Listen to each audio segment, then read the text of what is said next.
देखो, गहलोत साहब ने ही तो ये पॉलिसी भेजी थी पहले सुप्रीम और माननीय न्यायालय ने जो फैसला दिया है उसमें केवल पॉलिसी बनाने के दिया है। अब क्या होगा क्या नहीं होगा, लेकिन हमारे 98% तो हमारी जो धरोहर हमारी अरावली श्रृंखला है वो आरक्षित है, संरक्षित है। उस पर कुछ भी निर्माण कुछ भी नहीं हो सकता, उसमें कोई माइनिंग नहीं हो सकती।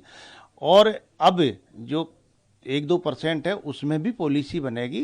तो मैं मानता हूं कि हमारे केंद्रीय मंत्री जी ने, हमारे मुख्यमंत्री जी ने सबने कहा है कि हम अरावली पर्वतमाला पे कहीं कोई आंच नहीं आने देंगे। तो मैं यही कहूंगा कि दुनिया को गुमराह करने की जरूरत नहीं है, दुनिया गुमराह नहीं हो। हम हमारी इस धरोहर को के लिए हम सब मिलकर और इसको संरक्षित रखेंगे। आपको लगता है कि कांग्रेस के पास कोई मुद्दा नहीं है लेकिन इसको मुद्दा बनाया जा रहा नहीं, है? मुद्दा कैसे बनेगा जब कोई बात ही नहीं है, इसमें कोई हमारी पर्वतमालाओं की कोई छेड़छाड़ ही नहीं होगी। लेकिन गुमराह करकर अगर लोगों को उकसाने का काम करे तो ये हमारे लिए ठीक नहीं है। देखिए, इनकी आदत में कई बार ये भारत के खिलाफ बोल चुके, जबकि हम सबका ये दायित्व है कि हम हमारे देश को प्रथम मान के देश का कहीं भी अपमान हो तो हम उसको सहन नहीं करते।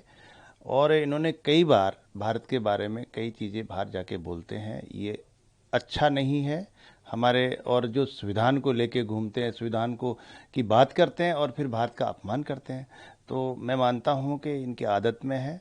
और मेरी यही सलाह होगी कि हम इस भारत में रहने वाले भारत के नागरिक हैं, वो इस भारत का अपमान नहीं सहन करेगा और हम सब मिलके भारत का मान और सम्मान बढ़ाने का काम करें। हमारे यशस्वी प्रधानमंत्री नरेंद्र मोदी जी जिस तरह से एक विकसित भारत की कल्पना ही नहीं, उनका विजन है जो कि वो साकार होने जा रहा है, इसमें हम सबका मिलकर हम सब सहयोग करें। और इस तरह के अगर राहुल गांधी जी जिस पार्टी के इतने बड़े नेता है, जो पारिवारिक नेता रहा, वो आदमी ही अगर यहाँ भारत में रह के भारत से बाहर जाकर अगर भारत के बारे में इस तरह की बातें बोले तो ये मैं मानता हूं कि हमारे देश के लिए ठीक नहीं। देश दुनिया की ताजा खबरें और वीडियोस के लिए अभी डाउनलोड करें पत्रिका ऐप।